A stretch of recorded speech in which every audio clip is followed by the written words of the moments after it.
Hey, it's Daily Drive executive producer Jake Neer in Detroit. Thanks for joining me for this bonus episode of the show. Earlier this week, I spoke with Jimmy Douglas, CEO of Plug, about the used EV market and what dealers need to know as more than 1 million leased EVs are set to come back over the next 3 years. We brought you the first part of that conversation on Wednesday's episode. If you missed it, go back and check it out. In this second and final part of our conversation, Jimmy explains what dealers should be doing right now to prepare for that wave of inventory, why having at least 10 used EVs on the lot makes a huge difference in how fast they sell, and why dealers need to be either all in or all out on used EVs, not halfway in between.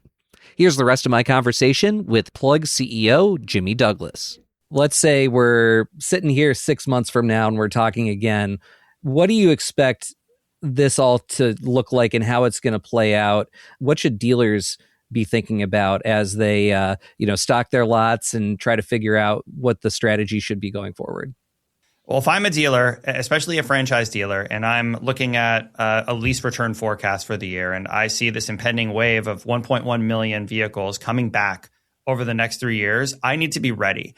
And being ready means developing a new set of muscles to confidently and quickly retail, sell high volumes of used EVs. In order to do that properly, your team needs to be very confident and drawing from firsthand experience because it's an educational purchase.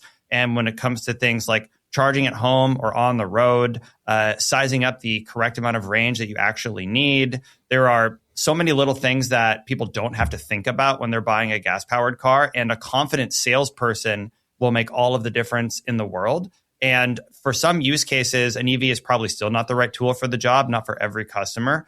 But for many, it might be the best tool for the job objectively. And being ready with a team that fully embraces those assets as they're hitting the lots will create a bit of magnetism for those around them who are proactively seeking them out. We see in our data that dealers that have at least 10 or more used EVs in stock at any given point in time sell those vehicles on an average of about 28 days, compared to about 50% slower for dealers that have fewer than that. That's interesting. What is the reason for that? Quite simply, the team is proactively seeking out used EV inventory. You generally don't have that many on your lot on accident.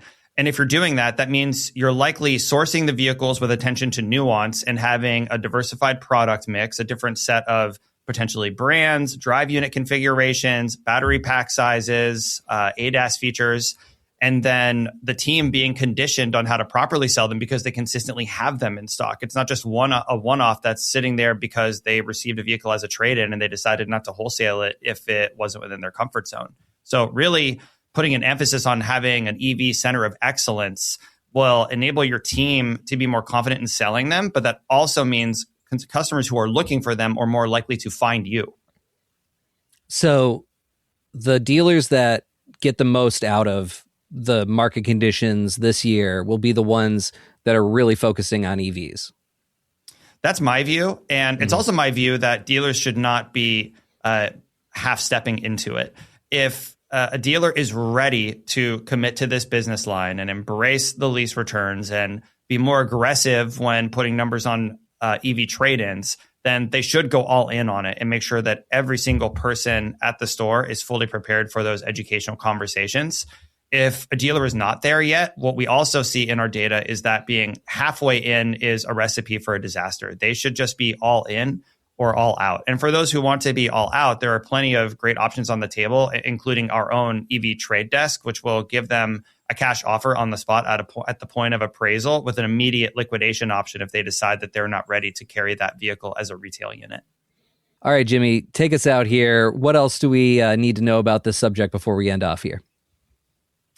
I would say anybody that is curious about the used EV market should just spend some time behind the wheel. And I don't mean just an overnight test drive. You really get a feel for what it's like to live that experience when it's your daily driver for a good couple of weeks. You can experience charging at home. If you don't have level 2 installed, then plug it into your 110 and experience level 1. It's really slow, but for some people, it gets the job done if your commute is short enough. Use a destination charger, DC fast charging, ideally a Tesla supercharger if the vehicle is properly equipped. And if not, become familiar with the adapters that are available. it's a totally different experience. And once you've made it through those first few weeks, it becomes a lot more second nature. And that makes you a lot better equipped to properly evaluate, appraise, acquire, and sell them. Jimmy Douglas, CEO of Plug, thank you so much for joining us today. Really appreciate you. Appreciate you, Jake. Thank you. Coming up, our own Rudy Shork takes the new Dodge Charger lineup out in the snow. That's next on this bonus episode of Daily Drive. The EV transition has been slower than many people expected, and the financial strain isn't just hitting automakers. On this week's episode of the Automotive News Shift podcast, I'm joined by Mohammed Faturi, Director of the Engineering and Power Solutions Division at Bosch. He explains how Tier 1 suppliers are dealing with the pressure of a softer EV ramp, shifting customer demand, and policy uncertainty, and how they're adapting in real time. From day one, you think about options and flexibility. If you are planning based on a flexibility or optionality, then you have the leverage in the future, if need be, to pivot very quickly. I'm Molly Boygan. Join me on Shift, available this Sunday wherever you get your podcasts.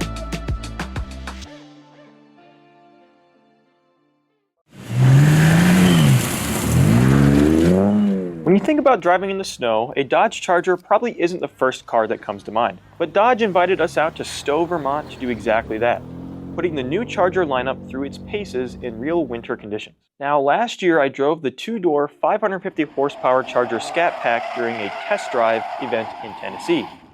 But on this trip, I was able to drive both the new four-door Charger RT and the four-door Scat Pack, going back and forth between the two throughout the day. For those not familiar, the Charger RT is powered by Dodge's 3-liter twin-turbo Hurricane Inline 6, producing 420 horsepower and 468 pound-feet of torque. Dodge says that gives it the most standard horsepower of any muscle car, with a targeted 0 to 60 time of about 5 seconds, and a top speed around 168 miles per hour. Above that sits the Scat Pack, which bumps power to 550 horsepower using the high output version of the same engine. But one of the biggest changes with this new generation of Charger isn't just the engine. It's the addition of standard all-wheel drive. As you may already know, previous Chargers were rear-wheel drive, which made them great for performance, but not ideal for winter climates. The system can send power to all four wheels when you need traction, but it can also shift power back to the rear wheels, so the car still behaves like a traditional Dodge muscle car when you want it to. That combination is part of what Dodge says could help expand the Charger's appeal to drivers in northern states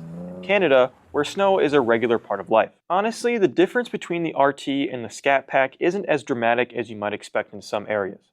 For example, when it comes to the interior, I really didn't notice a massive difference going between the trims. Yeah, the higher-end Scat Pack versions do come with upgraded materials and some additional features, but if you're a prospective buyer looking at the base RT, it doesn't feel like a stripped down version of that car. It still feels like you're getting the same overall design, the same technology, and the same general experience inside the cabin. So if someone went with the lower trim to save money, I don't think they'd walk away feeling like they were missing out. Now obviously there's a difference when it comes to performance.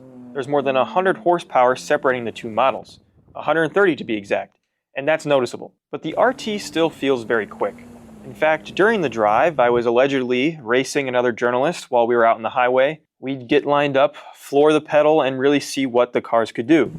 And what I've noticed was straight off the line, the acceleration still feels pretty similar. But once you start getting into the higher speeds, the 550 horsepower Scat Pack eventually pulls ahead, which is exactly what you'd expect. And speaking of those higher speeds, one thing I mentioned in my previous Charger review still applies here. These cars are wide and they're heavy. But interestingly, that actually works in their favor when it comes to stability.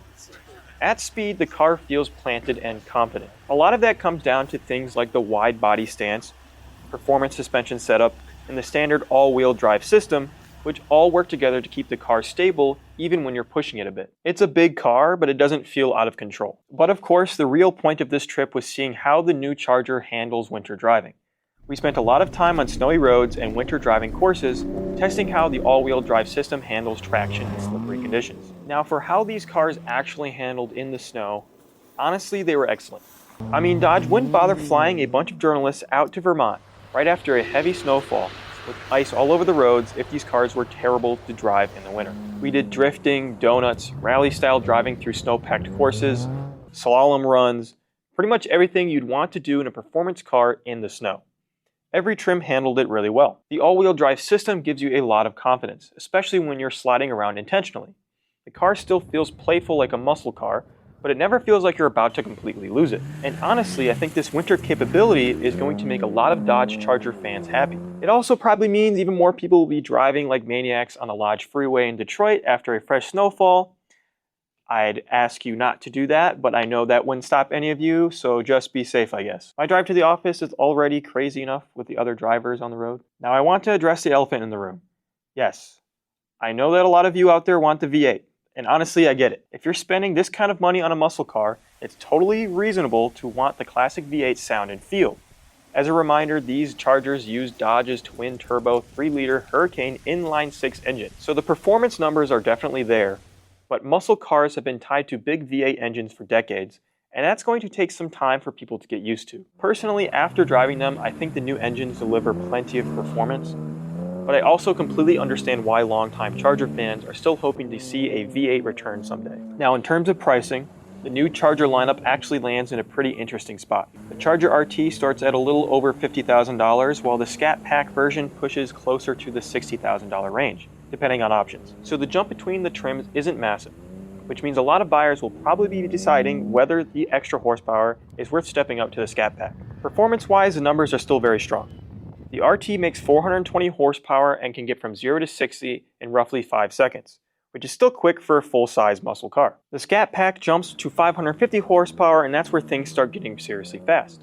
But one of the more interesting pieces of tech in these cars is the all-wheel drive system. Even though the Charger now comes standard with all-wheel drive, it can actually disconnect from the front axle when it doesn't need it, which lets the car behave more like a traditional rear-wheel drive muscle car when you're driving normally or pushing it a bit. So you get the traction benefits when you need them, like in the snow, but you still get that classic muscle car feel the rest of the time. So after spending time with both versions of the new Charger, the RT and the Scat Pack, I think Dodge is trying to do something pretty interesting here. They're keeping the performance and attitude people expect from a muscle car, but they're trying to make it something you can drive year-round, even in places that get real winters. And after driving these things around in the snow in Vermont, I can confidently say that these can handle it. Now, whether fans will fully embrace a Charger without a V8 is still a big question, but one thing is clear, Dodge didn't build a boring replacement. They built a muscle car that's trying to survive the next era.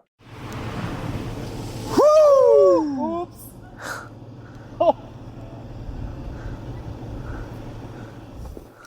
Thanks for listening to this bonus episode of Daily Drive. Come back on Monday for a brand new full episode of the show.